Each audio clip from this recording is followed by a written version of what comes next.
Hello guys. Mahabharat में देवराज इंद्र ने महापराक्रमी वीर योद्धा कर्ण के साथ जो छल किया उसके बारे में मैं आपको एक रोचक कहानी बताने जा रहा हूँ। ध्यानपूर्वक सुनिएगा और मेरे चैनल को सब्सक्राइब भी करिएगा और वीडियो में हमेशा बने भी रहिएगा अंत तक। तो मैं अब शुरू करता हूँ उस रोचक कहानी को।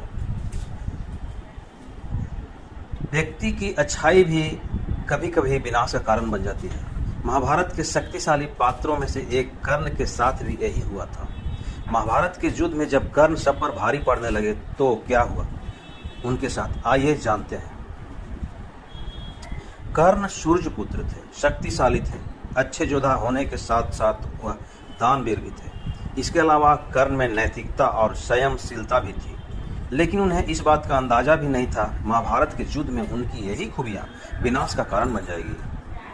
इंद्र के साथ कृष्ण ने बनाई ये योजना। कर्ण की शक्ति से भगवान कृष्ण भली भांति परिचित थे। वह जानते थे कि कर्ण के पास जब तक कवच और कुंडल है तब तक कोई उसे मार नहीं सकता है। कृष्ण की चिंता वाजिब थी, क्योंकि कौरव की सबसे शक्तिशाली योद्धाओं में कर्ण का नाम बहुत ऊपर था। ऐसे में उन्हें अर्जुन की चिंता सताने लगी। भगवान कृष्ण के साथ देवराज इंद्र भी कर्ण की शक्ति को जानते थे। कर्ण की इस शक्ति को छीन करने के लिए कृष्ण ने एक योजना बनाई। कृष्ण ने इंद्र को ब्राह्मण के वेश कर्ण के पास जाने के लिए कहा।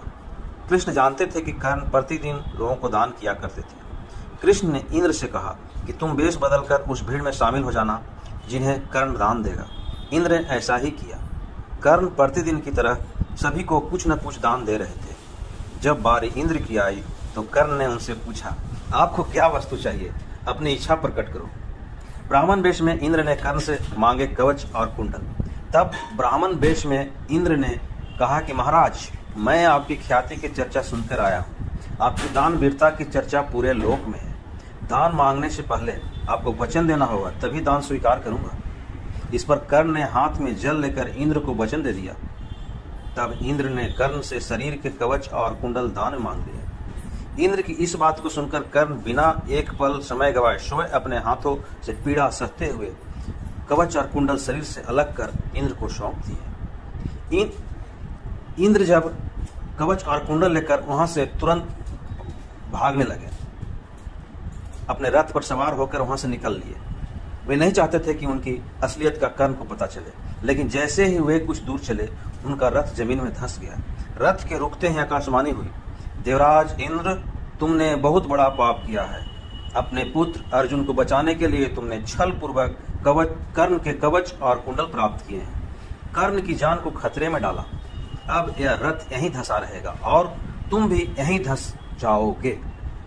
आकाशवाणी सुनकर इंद्र कांप गए, विनती करने लगे कि प्रभु, इस श्राप से कैसे बचा जा सकता है।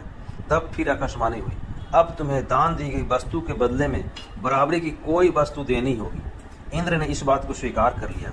तब इंद्र फिर से कर्ण के पास गए, लेकिन इस बार ब्राह्मण के वेश में नहीं। कर्ण ने उन्हें आता देखकर बड़ी विनम्रता से पूछा, देवराज, आदेश करिए, और क्या चाहिए।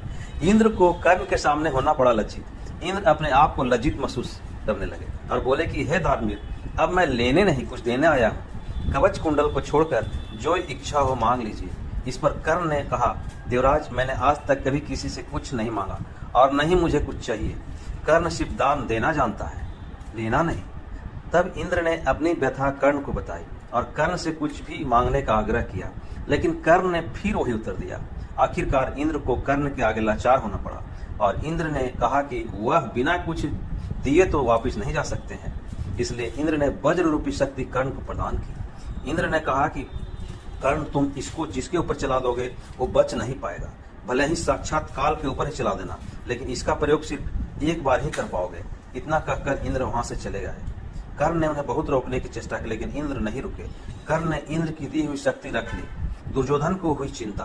कर्ण की कवच और कुंडल दान में देने की खबर दुर्योधन को हुई तो उसके पैरों के नीचे से जमीन खिसक गई। उसे अपनी पराजय दिखाई देने लगी। लेकिन जब उसने सुना कि इंद्र ने कवच और कुंडल के बदले वज्र शक्ति दे गए हैं तो उसे प्रसन्नता हुई। लेकिन इंद्र की दी हुई शक्ति भी कर्ण के काम ना सकी। ये है दानवीर कर्ण की कहानी, जिसने अपने दान दयालुता के कारण अपने सबसे प्रिय वस्तु को दान कर